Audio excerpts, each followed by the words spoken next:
পাকিস্তানের সামরিক বাহিনী সরাসরি ক্ষমতা দখল না করেও দেশের ইতিহাসে সবচেয়ে ক্ষমতাবান অবস্থানে পৌঁছেছে।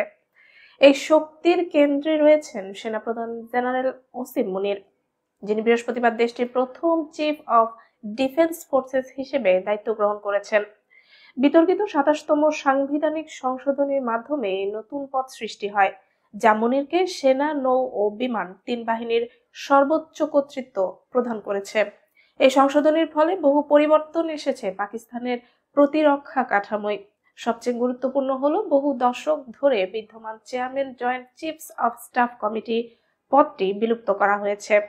১৯৭১ সালে যুদ্ধের পর ১৯৭৬ সালে জুলফিকার আলী ভুট্টো এই পদটি তৈরি করেছিলেন। বর্তমান চেয়ারম্যান জেনারেল সাহির শামসাদ মির্জার অবসরের মধ্য দিয়ে এর সমাপ্তি ঘটল। নতুন বিধান অনুযায়ী এখন সিডিএফ অর্থাৎ ওসিম মুনির সেনাবাহিনীর পাশাপাশি বিমান ও নৌবাহিনীরও প্রধান হিসেবে কার্যত কাজ করবেন। এতে ক্ষমতার পাল্লা উল্লেখযোগ্যভাবে সামরিক বাহিনীর দিকে ঝুঁকে পড়েছে।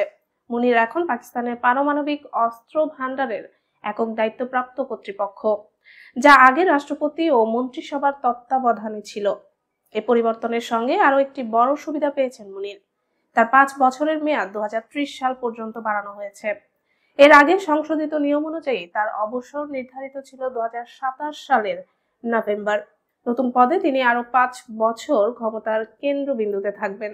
এই সংশোধনীর মাধ্যমে মুনিরকে প্রেসিডেন্টের মতোই আজীবন আইনি সুরক্ষা দেওয়া হয়েছে। তার বিরুদ্ধে কোনো ধরনের মামলা করা যাবে না। একই সুরক্ষা বিমান ও নৌবাহিনীর প্রধানদের জন্য প্রযোজ্য হবে।